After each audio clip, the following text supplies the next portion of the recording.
Hey, welcome back to our channel. We want to thank you for joining. If you are joining for the first time, we appreciate your time.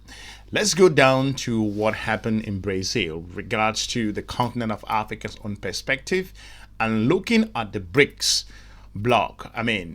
From every indication based on analysts' own perception and their own discussions regards to activities in the country of Brazil, I think BRICS was a complete success.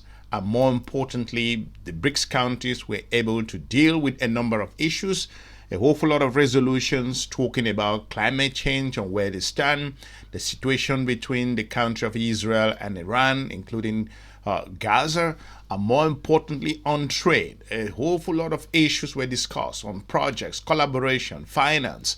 I think this was a very interesting come together where these nations came to realize that the geostrategic partners that they rely upon for centuries will never have their back in a whole lot of areas.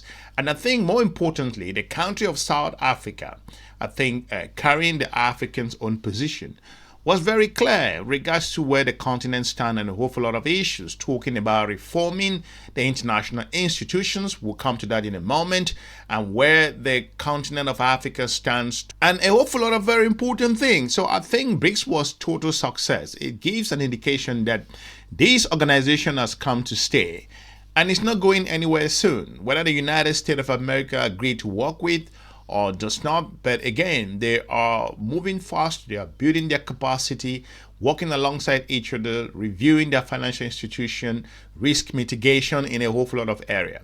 But despite their both success and important collaboration and working together, as we will hear from the South African president in a moment, who went into further detail, one thing stood out. One very important thing is that the United States of America does not really want to see the success to an extent, looking at a whole lot of issues here, considering that the leader of the United States of America, Mr. Donald Trump, tweeted recently talking about how the United States of America will slam tariff or to an extent punish countries who support the particular resolution that came out from Brazil.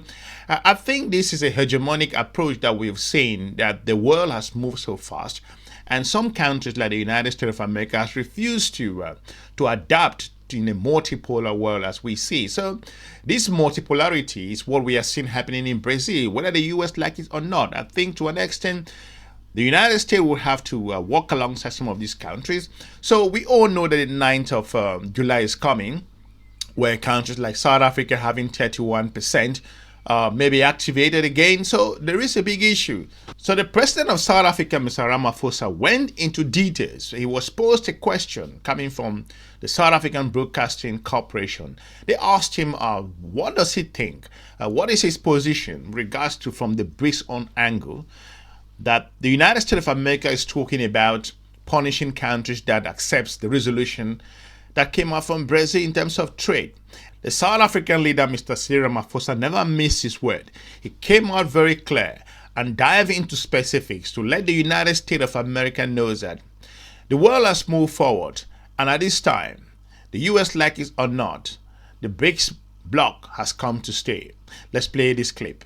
The President of the United States of America yesterday posted on social media, you know he does communicate through social media, realizing that the bloc was able to come up with a communique and a united statement on issues of trade imbalances. He has threatened to impose tariffs on BRICS member states and also those countries that will support policies of BRICS. And we know that on the 9th of July, America was supposed to take a decision on implementation of the executive order the president in the US signed on tariffs. What is your reaction with this kind of approach where the US is saying we are going to deal with you? Well, I became aware of what President Trump tweeted, and I think there needs to be greater appreciation of the emergence of various centers of power in the world, as the declaration observed. And this should be seen in positive light rather than in a negative light. It should be seen as improving the governance of the world and enhancing good processes and policies that should help the development of humanity as a whole. So BRICS is such a center of power. And BRICS does not seek to compete with any other power. It recognizes the importance and the standing of other centers of power.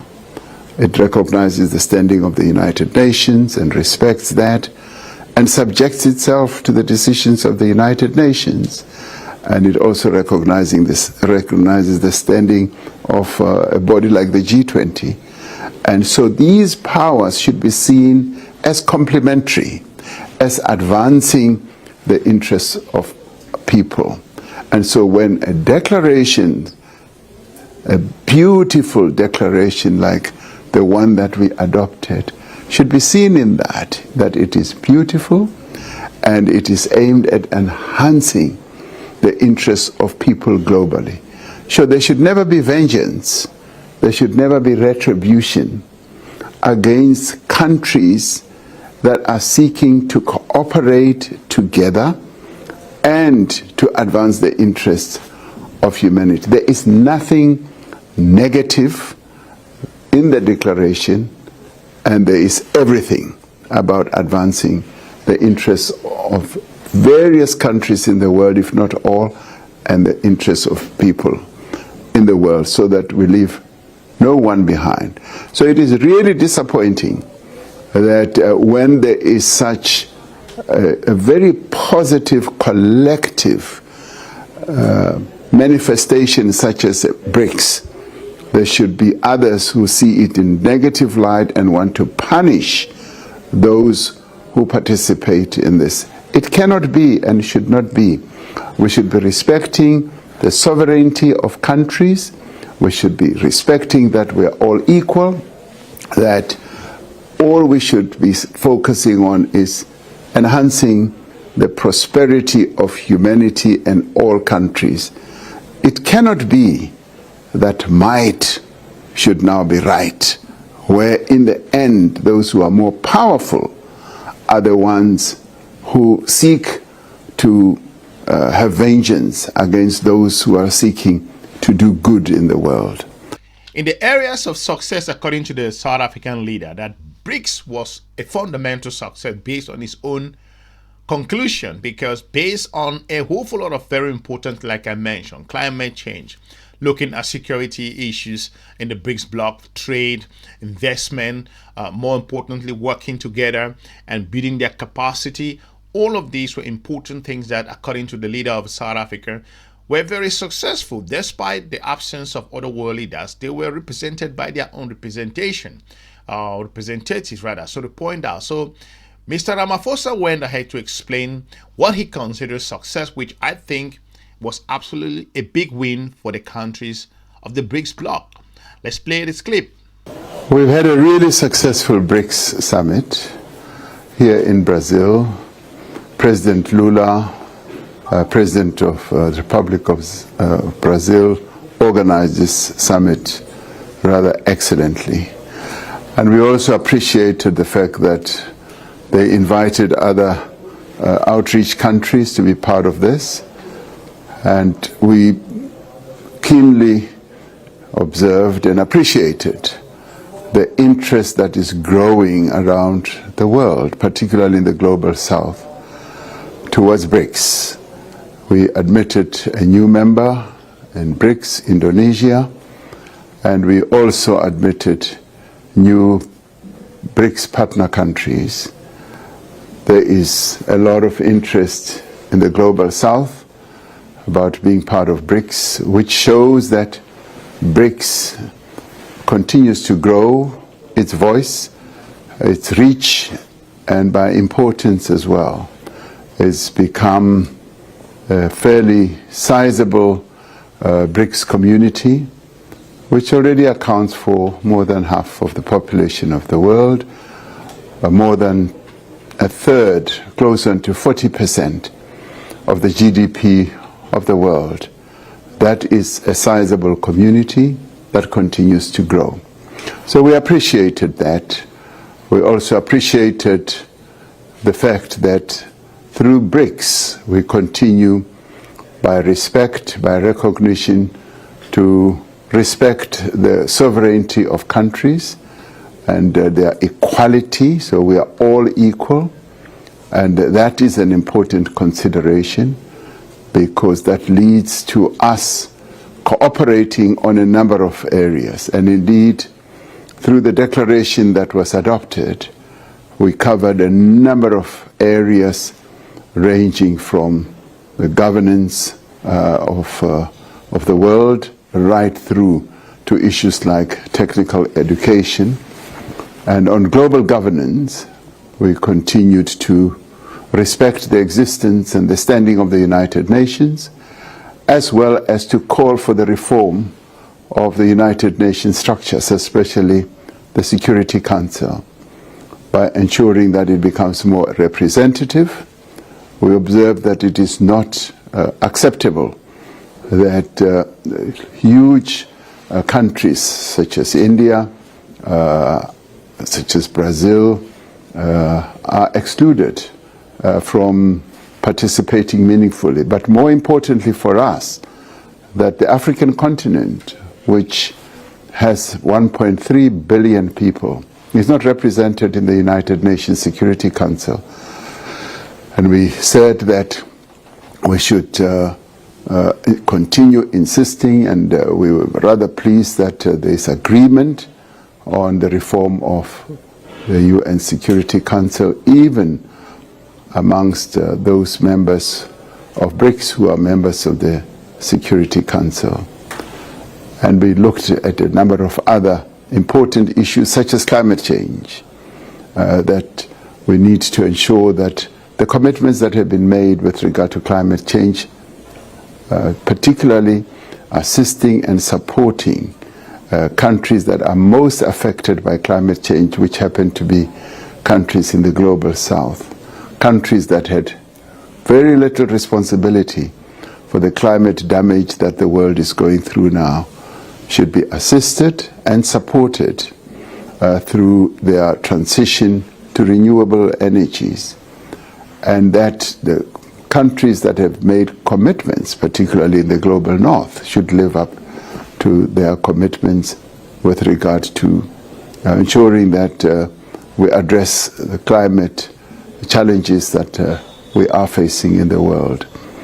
And so BRICS also dealt with a variety of issues, security matters, and on security matters we collectively condemned the attack on countries such as Iran, which was done unilaterally, and continued to call for a ceasefire in Gaza so that the slaughter and the genocide of the Palestinians should be stopped. We also took time to look at what is happening in Sudan, the catastrophe that is unfolding there with people becoming displaced and many people dying. So that too was dealt with, and BRICS insisted that when it comes to our continent, African conflicts must be resolved through African solutions.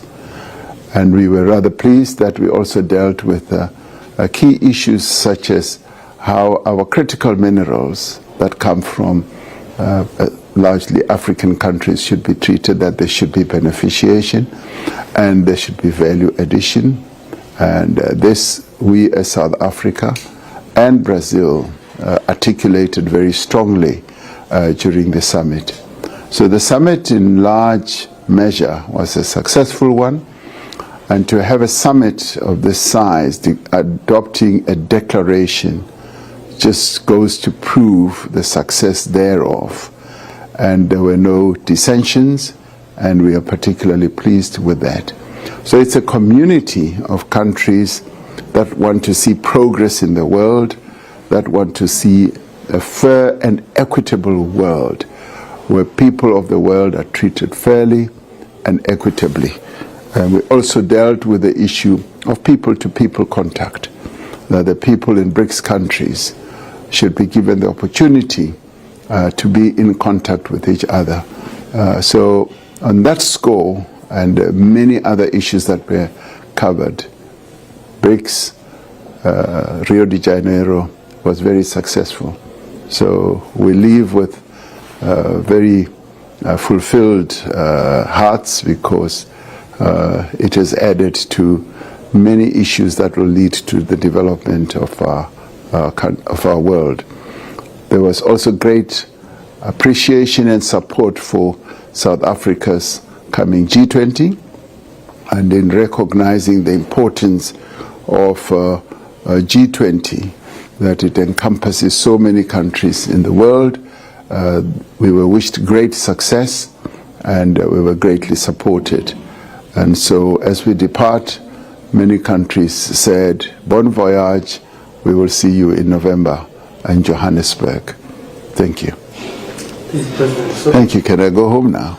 The most important area where the continent of Africa was injected into this conversation was the reforming of the international institution. Like I've always said, the global injustices to the continent of Africa cannot go unnoticed. A number of these institutions were formed before a whole lot of countries in the continent of Africa even became nations themselves. The United Nations, a lot of financial institutions are not fair for the continent. So this conversation is not going anywhere soon. There are some of you who say, oh, well, let's not talk about it, let's forget about it.